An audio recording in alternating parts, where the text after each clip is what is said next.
AJ's got a fake low and come up top of the right hand. Oof. Ooh, that left hook is not looking good. Don't like the look at that left hook from Ngannou. Ooh. Yeah. Ah! What I tell you? He too fast. He too fast. AJ's got to be patient. You can't. So I say AJ's had 24 rounds with Usyk as a southpaw. He's hurt Wallin. Don't get caught up. Tell you, right hand, speed is different. Boxing is different. Good round, good round. But I said he's too accurate. With boxers, we can only hit your head and you can only hit your body. Even though Ngannou's short, he's got a longer reach. So every time AJ steps in, that left hook's here, everyone's top. But this is why he kept trying for Fury. Bang! What did I say? Right over the top. We're in the second round. I can't sit down. Oh, he's down again! I'm telling you, and I told a lot of people, don't doubt Anthony Joshua. Oh!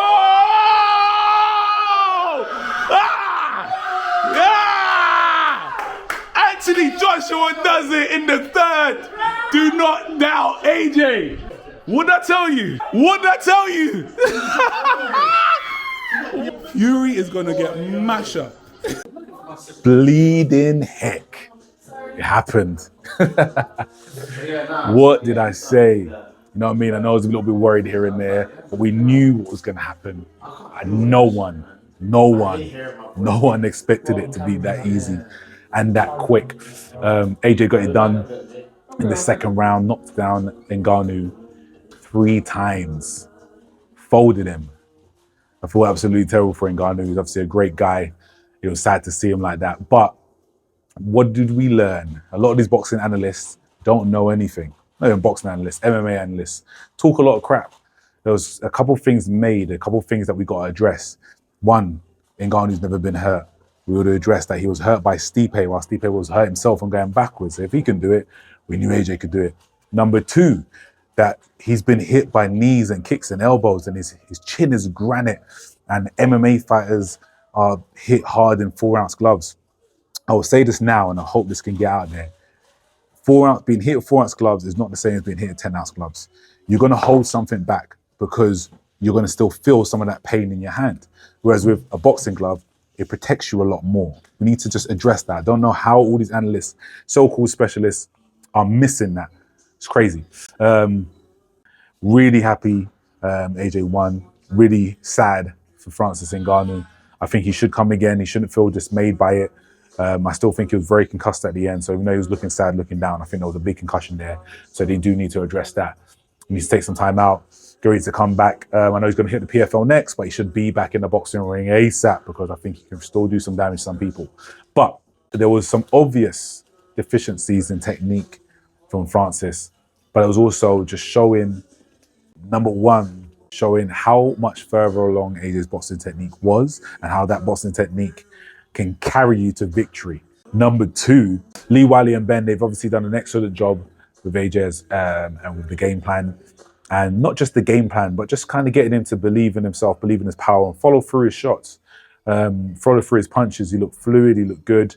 You know, I was the same thing I said I was worried about Francis Ngannou's lead hook. I was still a little bit worried about it, but AJ stayed disciplined, kept his right hand high. And we'll talk through the first mistake that Ngannou made was going southpaw. That's when he got put down the first time. Now, I was worried about the switch hitting, but I was never worried about Ngannou being southpaw because AJ spent 24 rounds with Usyk, the best southpaw in the world, or not for me, the best. And he's also just smashed up Wallin, another southpaw. So he's obviously done tons of southpaw sparring. He's probably more used to that right now at this moment in time than orthodox sparring. That was his first mistake. Secondly, that wide right hand, trying to catch the jab and being ready to catch AJ's jab when AJ is a much faster fighter. He was trying to set up the jab to the body and going right hand up top. But we also need to talk about some of my predictions. What did I say? I said a pull counter or a slip counter. And here we are. Predicted it correctly that would be something that would say it off. I didn't say, I didn't know who'd knock him out with it, but I did say that would hurt Ngannou. One thing we need to stop doing, and this is something as boxers, MMA fighters, whatever, stop this granite chin nonsense. We can't do it anymore, people. Your chin should not be your best attribute. We learned with Joe Joyce, and now we're learning with Francis Ngannou. Especially if when you see, I've seen him wobble, you can't make that your best attribute. Everyone's chin has different shelf life. Some people's can be cracked in 500 punches. Some people's will be cracked in 25 punches. Don't make that your best attribute. Try not to be hit as much as you can. It's a shocking one.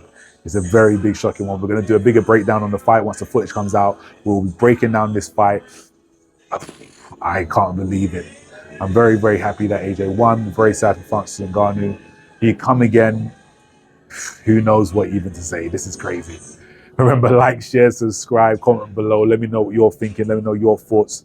What's happening with you? What did you think of the fight? What do you think AJ should do next?